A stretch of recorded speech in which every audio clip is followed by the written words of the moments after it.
Hello children, இன்னைக்கு active and passive voice part 4 பார்க்க போறோம். Already active and passive voice part 1, part 2, part 3 பார்த்துட்டோம். என்னெல்லாம் பார்த்தோம்? ஞாபகம் இருக்கா? Yes. வாய்ஸ்னா என்ன? Active voice sentences எப்படி passive voice sentences-ஆ மாத்துறது? What are the common rules? இதெல்லாம் பார்த்தோம். So out of 12 tensesல 8 tensesக்கு passive voice எப்படி மாத்துறதுன்னு பார்த்தோம். சரியா? இங்க பாருங்க. எக்ஸாம்பிள்ல there are 5 sentences இருக்கு. Alex paints pictures.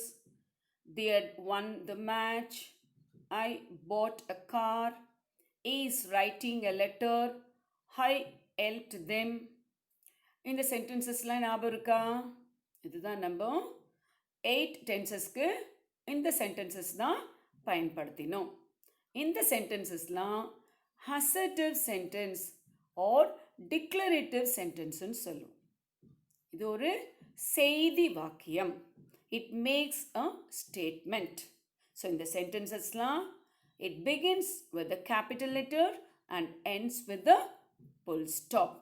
So in the assertive sentences already number 8 tenses ko paathachi. Next we are going to see interrogative sentences, imperative sentences.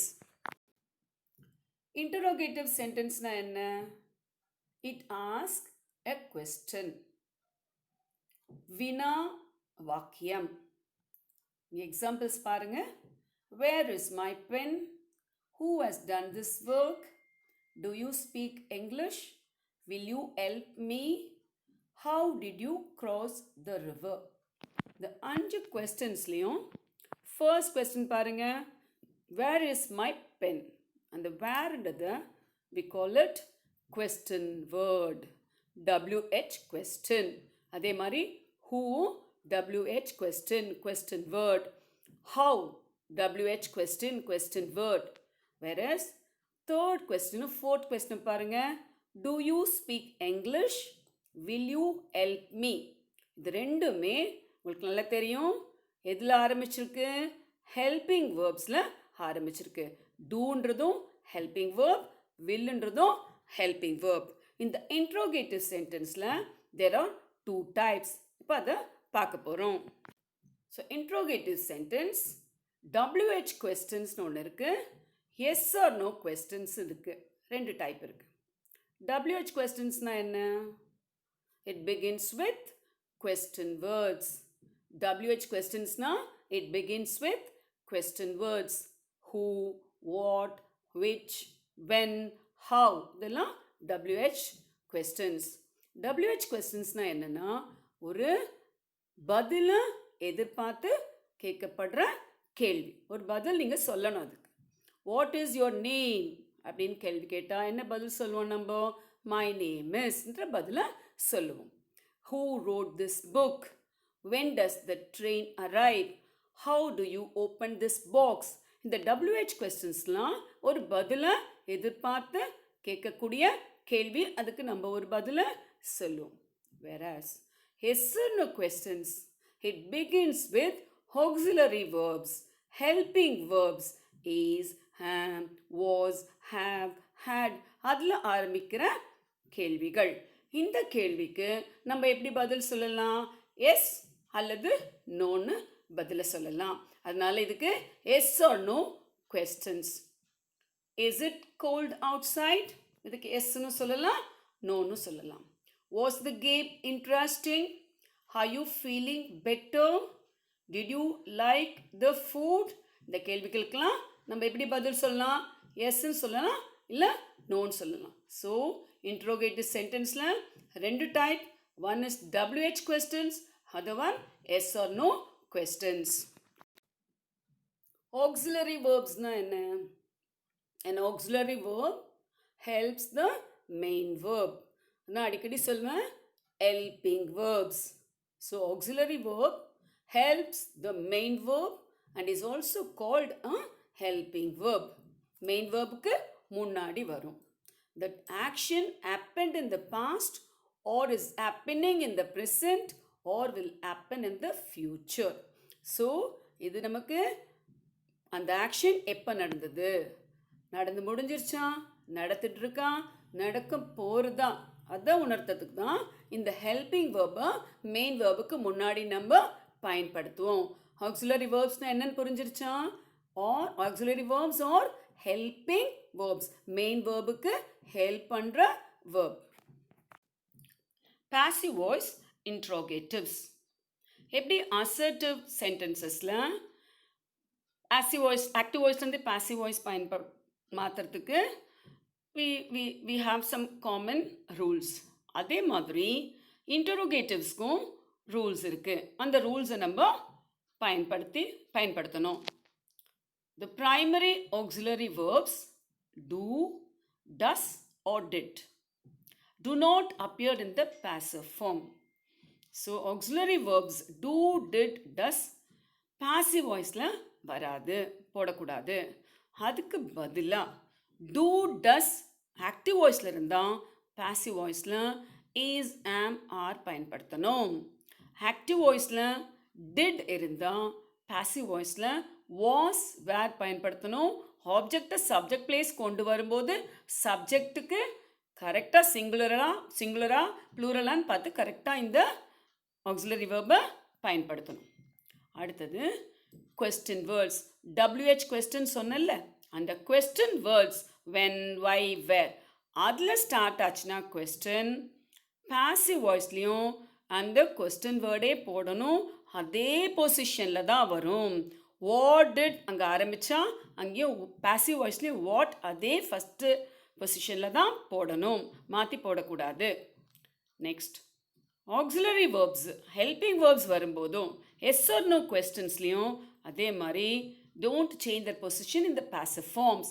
Passive form வரும்போது auxiliary verb எங்கே இருக்கோ அதே இடத்துல தான் பாசிவ் வாய்ஸ்லேயும் வரும், அதுவும் மாற்றக்கூடாது.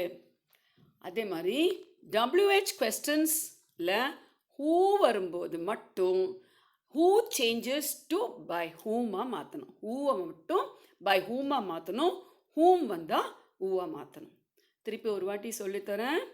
பாசிவ் வாய்ஸ் இன்ட்ரோகேட்டிவ்ஸில் ஸோ இன்ட்ரோகேட்டிவ் சென்டென்சஸ் வரும்போது ஆக்டிவ் டு பாசிவ் வாய்ஸ் மாற்றும்போது ப்ரைமரி ஆக்சிலரி வேர்ப்ஸை டூ, டஸ், டிட் வராது, பாசிவ் வாய்ஸில் வராது. டூ, டஸ்க்கு பதிலாக இஸ், ஆம், ஆர், டிட்டுக்கு பதிலாக வாஸ், வேர். அதே மாதிரி கொஸ்டின் வேர்ட்ஸ், அதான் WH கொஸ்டின்ஸ் ஆரம்பிக்கும் போது கொஸ்டின் வேர்ட் பாசிவ் வாய்ஸ்லேயும் அதே இடத்துல தான் வரும், பொசிஷன் சேஞ்ச் ஆகாது. அதே மாதிரி ஹெல்பிங் வேர்ப்ஸ் வரும்போதும் பாசிவ் வாய்ஸில் அதே இடத்துல தான் வரும், பொசிஷன் சேஞ்ச் ஆகாது. ஹூ மட்டும் எப்படி சேஞ்ச் பண்ணணும், பை ஹூமாக சேஞ்ச் பண்ணணும். ஹூம் இருந்தால் ஊவா சேஞ்ச் பண்ணணும். Change the following into passive voice.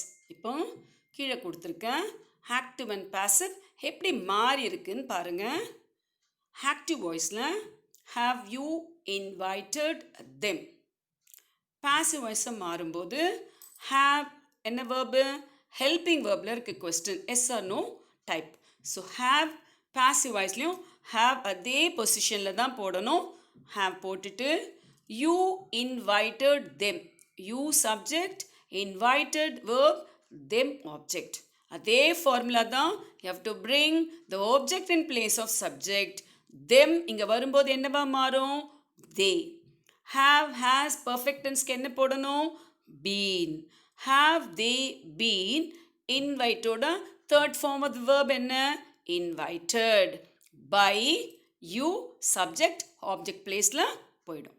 So have you invited them active to passive மாறும்போது have they been invited by you. active voiceலையும் question mark, passive voiceலையும் question mark போடணும். பிகாஸ் கொஸ்டினை தான் சேஞ்ச் பண்ணியிருக்கோம், அசர்ட்டிவாக மாற்றலை. நெக்ஸ்ட் பாருங்கள், will you help me. Will இந்த இடத்துல ஹெல்பிங் வேர்ப், அதை அப்படியே போட்டுருங்க. You help me, you subject, help verb, me object. மீங்க வரும்போது எப்படி மாறும், ஹை. வில் ஷால் வந்தால் என்ன போடணும், be. Will I be? Third form of the verb என்னது helpக்கு helped. Will I be helped by you? Next பாருங்க active voice. How did you cross the river? How இங்க question word. Question word passive voiceல அதே பொசிஷன்ல தான் ஃபர்ஸ்ட்ல தான் போடணும். Next did வராது. do, does, did passive voiceல வராது. did வந்தா என்ன போடணும்னு சொல்லியிருக்கேன் நான் past tense was அல்லது were. So you cross the river.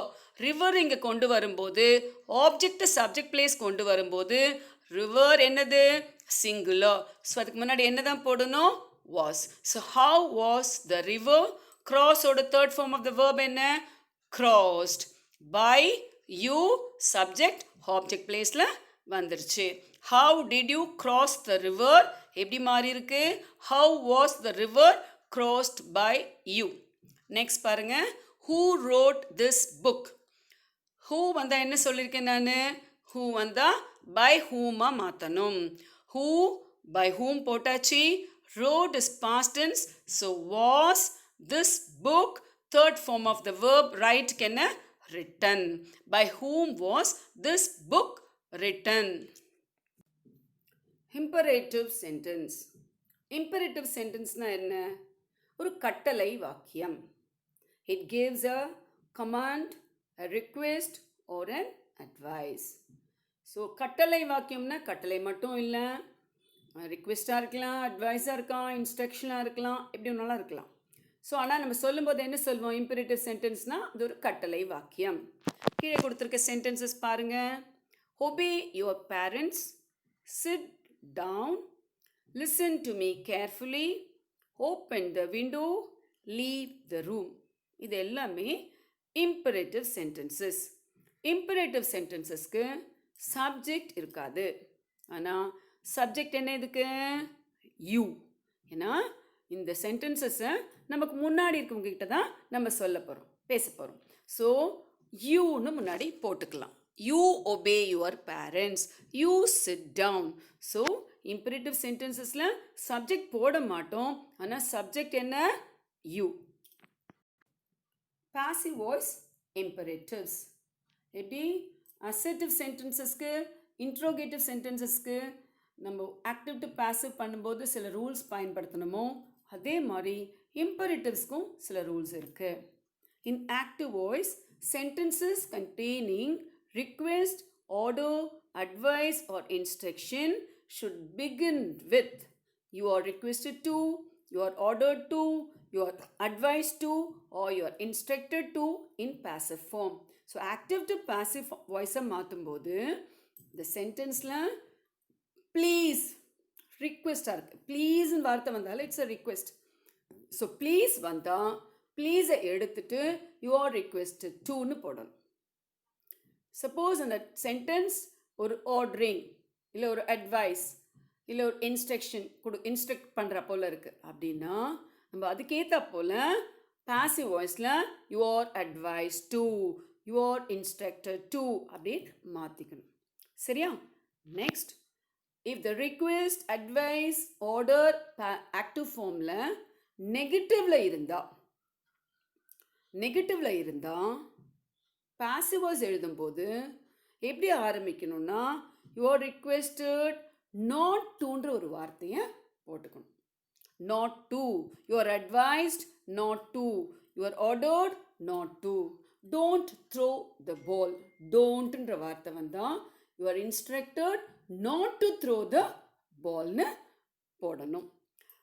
Active வாய்ஸில் இருக்கிறது அப்படியே தான் கீழே கொண்டு வரணும். ஆனால் அதுக்கு முன்னாடி தான் you are requested to, you are advised to, you are instructed toன்றதை போட்டுட்டு ஆக்டிவ் வாய்ஸில் என்ன இருக்கோ அப்படியே அந்த பாசிவ் வாய்ஸில் கொண்டு வரணும்.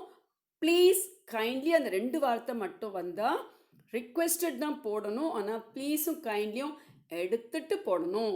Please, the word please or kindly is dropped அப்படின்னு போட்டிருக்கேன். சரியா?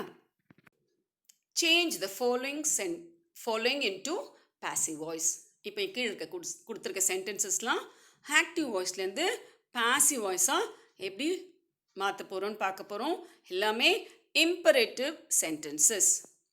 do yoga daily. ஆக்டிவ் வாய்ஸில் இருக்குது, அது ஒரு அட்வைஸ் டைப். ஸோ முன்னாடி எப்படி ஆரம்பிக்கணும்?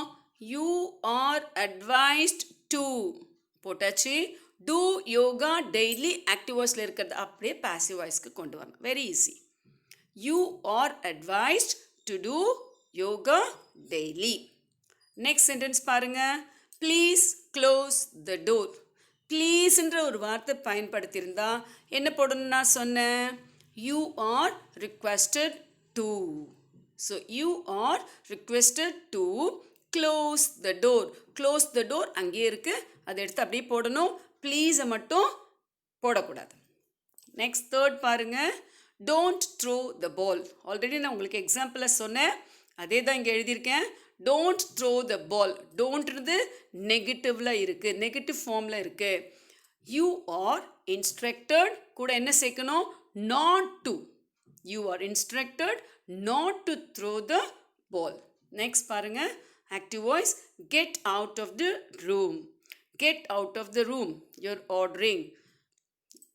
You are ordered to get out of the room. You are ordered to get out of the room. So இந்த மாற்றங்கள் முன்னாடி இருக்க you are advised to, you are not advised to, நெகட்டிவாக பாசிட்டிவாக பார்த்துக்கோங்க. அதை முன்னாடி போட்டுட்டு ஆக்டிவ் வாய்ஸ் அப்படியே கீழே கொண்டு வரணும். நம்ம புக்கில், நம்ம இங்கிலீஷ் புக்கில் பேஜ் நம்பர் 14, 15, 16 எல்லாமே active to passive voice, assertive sentences இருக்குது, இன்டரோகேட்டிவ் சென்டென்சஸ் இருக்குது, இம்பரேட்டிவ் சென்டென்சஸ் இருக்குது. இது எல்லாமே நம்ம இப்போ பார்த்துட்டோம். Thank you children.